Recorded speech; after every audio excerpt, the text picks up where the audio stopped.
বন্ধুরা, এই দেখুন বৃষ্টির ওয়েদার। তো বৃষ্টির ওয়েদারে কী খেতে ইচ্ছে করে বলুন তো? যেটা স্বাভাবিক পাওয়া যায়। আমার মনে হয় তো সিম্পল একটা খাওয়া আছে, প্রায় সবাই কম বেশি ভালোবাসেন। সেই খাবারটা কি বন্ধুরা জানেন?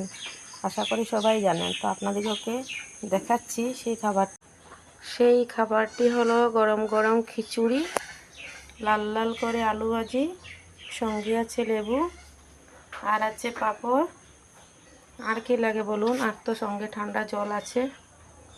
তো আমার মনে হয় আজকে বৃষ্টির দিনে এই খাবারটাই সবারই প্রিয়, কম বেশি সবারই প্রিয়। যেহেতু শ্রাবণ মাস তো ঢুকে গেছে, তো শ্রাবণ মাসের আজকে প্রথম সোমবার।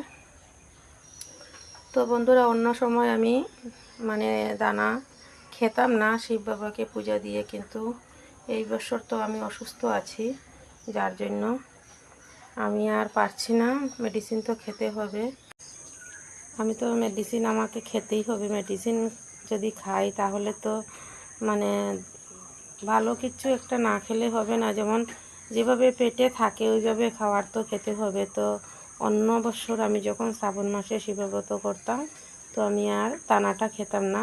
এমনিতে ফল টল বা সাপুর প্রসাদ যা ভগবানকে নিবেদন করতাম তাই খেতাম। আর এভাবেই আমার সোমবারটা পালন করা হতো। কিন্তু এইবার প্রথম আমি দানা খাচ্ছি, কিছু করার নেই। অনেক ঔষধ বন্ধুরা, রাত্রিবেলা 8টা-9টা ঔষধ থাকে। তো এইভাবে যদি খালি পেটে ঔষধ খাই, তো বুঝতেই পারছেন আমার অবস্থাটা কি হবে। তো যার জন্য এই বছর ভেঙে নিলাম। যদি আগামী বছর সুস্থ থাকি, সব আবার কৃপা। উনি যদি আমাকে ভালোভাবে সুস্থভাবে রাখেন, তো ওনার নাম নেওয়ার জন্য তো আর দ্বিধাবোধ করবো না, তাই না? তো এইভাবেই আজকে দুপুরে শুভেচ্ছাটা জানালাম। কেমন লাগলো আমার এই ভিডিওটা?